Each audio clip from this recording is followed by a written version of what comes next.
భాగ్యనగరంలో ఇప్పటికే ప్రజలు ఉక్కిరిబిక్కిరైపోతున్నారు. ఏడాది మాత్రమే కాకుండా 4-5 సంవత్సరాల నుంచి ఎండలు ముందుగానే స్టార్ట్ అవుతున్నాయి. ఇలా పెరగడానికి మానవ తప్పిదాలే ముఖ్య కారణాలుగా నిలుస్తున్నాయి. మెటీరియలాజికల్ డిపార్ట్మెంట్ కూడా ఇదే విషయంపై రిపోర్ట్స్ విడుదల చేస్తున్నారు. రాబోయే కాలంలో వాతావరణ పరిస్థితులు ఎలా ఉండబోతున్నాయి, టెంపరేచర్ ఇలా పెరగడానికి కారణం ఏంటి, వడదెబ్బ నుంచి ఎలాంటి జాగ్రత్తలు తీసుకోవాలనే అంశాలపై మా ప్రతినిధి Rajalakshmi face to face with meteorologist Srinivas. ఎండలు మొదలైపోయాయి. ఎప్పుడు కూడా మార్చిలో స్టార్ట్ అవ్వాల్సిన ఎండలు గత కొన్ని సంవత్సరాల నుంచి ఫిబ్రవరి నుంచే స్టార్ట్ అవడం, అలాగే ఇప్పుడు నగరంలో చూసుకుంటే కనుక చాలా ఇబ్బందులకు కూడా గురవుతున్నారు. అయితే ఫ్యూచర్లో కూడా ఎలా ఉండబోతుంది, టెంపరేచర్ పెరిగే అవకాశం ఉందా, ఇప్పుడు ఈ నెల వరకు వచ్చిన రిపోర్ట్ ఏంటనేది కూడా ఐఎండీ ఆఫీస్ నుంచి మెటీరియాలజిస్ట్ శ్రీనివాస్ గారు మనతో ఉన్నారు. ఆయనతో మాట్లాడి తెలుసుకుందాం. నమస్తే సార్.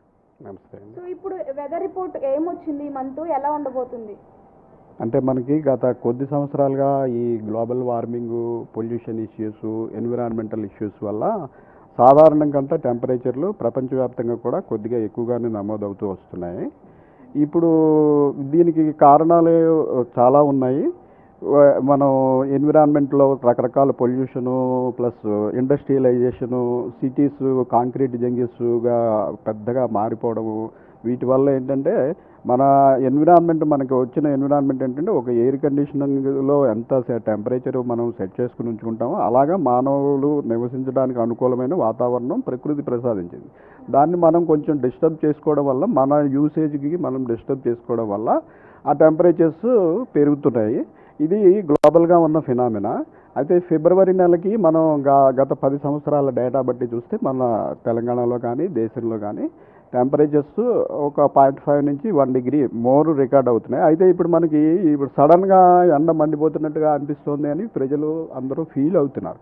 దానికి కారణం ఏంటంటే మొన్నటి వరకు మనం శీతాకాలంలో ఉన్నాము, ఇప్పుడు ట్రాన్సిషన్ వేసవికాలానికి మారుతున్నాము. అదిను మనకి ఎర్లీ మార్నింగ్ టెంపరేచర్స్ ఇంకా 16 డిగ్రీలు 18 డిగ్రీల నుంచి ఉన్నాయి. ఉన్నప్పుడు ఏంటంటే మన సగటు బాడీ ఉష్ణోగ్రత 37 డిగ్రీలు సెంటీగ్రేడ్లో చూస్తే, సో సడన్గా మనకి 20 డిగ్రీలు తగ్గిపోయింది అనుకోండి, తగ్గిపోతే తెల్లారుజామున 20 డిగ్రీలు తగ్గిపోతే మనం చల్లని అనుభూతిలో ఉంటాము. ఆ తర్వాత శీతాకాలంలో మనకి క్లౌడ్స్ అవి ఉండకపోవడం వల్ల మనకి 10-11 అయ్యేటప్పటికి మళ్ళీ ఎండ వచ్చి 30 డిగ్రీలు దాటి 31 వరకు ఉంటుంది. అంటే ఒక 5 గంటల పీరియడ్లో మనకి సడన్గా 15 డిగ్రీలు టెంపరేచర్ పెరిగిపోతే మనకి చాలా ఒళ్ళు మండిపోతున్నట్టుగా అనిపిస్తుంది. బట్ ఇదేంటంటే అసాధారణంగా ఏమీ పెరిగిపోలేదు. మన లాంగ్ టర్మ్ మన యావరేజ్లను బట్టి చూస్తే స్వల్పంగా మార్పులు అయితే ఉన్నాయి, పెరుగుదలే ఉంది, బట్ అసాధారణంగా అయితే లేదండి. అంటే లాస్ట్ ఇయర్స్ నుంచి చూసుకుంటే కనుక మరి అంత ఎక్కువగా లేదు. నార్మల్ కంటే ఒక 0.5-1 డిగ్రీ అటు ఇటుగానే నమోదవుతున్నాయి. ఇది అసాధారణం కాదు. అయితే మనకి అనుభూతి కలగడానికి కారణం ఏంటంటే ఇది ఈ ట్రాన్సిషన్ పీరియడ్లో జనరల్గా అలా మనకి ఫీల్ అవుతాం. సడన్గా మనకి టెంపరేచర్లు పెరిగిపోయాయి అన్న అనుభూతి మనకు వస్తుంది. ఇప్పుడైతే ఎలా అనిపిస్తుంది, నెక్స్ట్ మార్చిలో కూడా కండిషన్ ఎలా ఉండబోతుంది? అంటే ఇప్పుడు కొన్ని రిపోర్ట్స్ చెప్తున్నాయంటే లాస్ట్ 2017లో ఎంత మొత్తంలో ఎండలు వచ్చాయో ఇప్పుడు కూడా అలా వచ్చే అవకాశాలు ఏమైనా ఉన్నాయంటే? దీనికి ఇప్పుడు మనకి మార్చి కూడా యాక్చువల్ మనకి ఈ వింటర్ సీజన్ కింద వస్తుందండి. మనకి ఇది అయిపోయినాక ఏప్రిల్ మే నెలలో యాక్చువల్ ఈ వేసవికాలం మనకి హీట్ వేవ్స్ వస్తాయా, మరింత ఎక్కువ టెంపరేచర్లో లాస్ట్ ఇయర్ కంటే ఎక్కువ రిలీజ్ ఉంటాయా లేదా అన్నది ఈ సీజన్ అయిపోయినాక మనకి నెక్స్ట్ సీజన్కి ఎలా ఉంటుందన్నది ఐఎండీ సెంట్రల్ విభాగం న్యూఢిల్లీ వాళ్ళు మనకి ఫోర్కాస్ట్ ఇష్యూ చేస్తారు.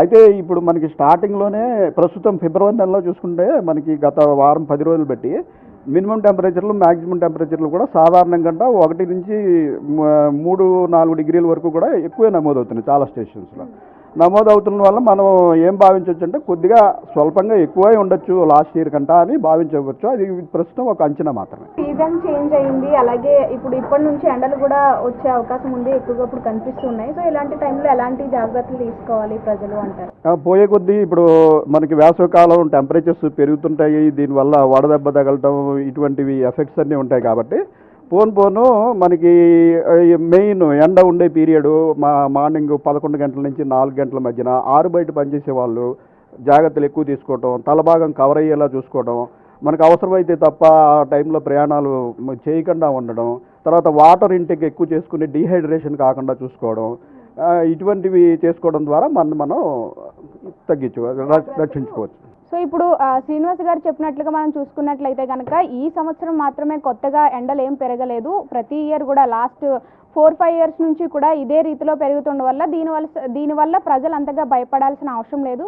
చిన్న మొత్తంలో జాగ్రత్తలు తీసుకుంటే కనుక వీటి నుంచి మనం అంటే రాబోయే ఇబ్బందుల్ని తగ్గించుకోవచ్చు అని కూడా చెప్తున్న పరిస్థితి కనిపిస్తుంది. పెరుగుతున్న ఎండ తీవ్రతకు తగ్గట్లుగా ఆహారపు అలవాట్లు మార్చుకోవాలి. ప్రస్తుతం రాత్రి చలి, మధ్యాహ్నం ఎండతో చాలామంది జ్వరం, జలుబులతో ఇబ్బందులు పడుతున్నారు. దానికి తగ్గట్లుగా శరీరంలో నీటి శాతం పెంచే తాజా పండ్లను జ్యూస్ల రూపంలో చేసుకొని తాగాలి. నూనెతో చేసిన వంటకాలు, హోటల్ ఫుడ్కు, బయట దొరికే జంక్ ఫుడ్స్కి చాలా దూరంగా ఉండాలి. వీటితో పాటు మజ్జిగ, కొబ్బరి నీరు, రాగి జావ తాగడం వల్ల శరీరం చల్లబడుతుంది. ఎక్కువ డీహైడ్రేట్ కూడా కాకుండా ఉంటుంది. బయటికి వెళ్ళిన ప్రతిసారి వాటర్ బాటిల్ తప్పకుండా క్యారీ చేయాలి.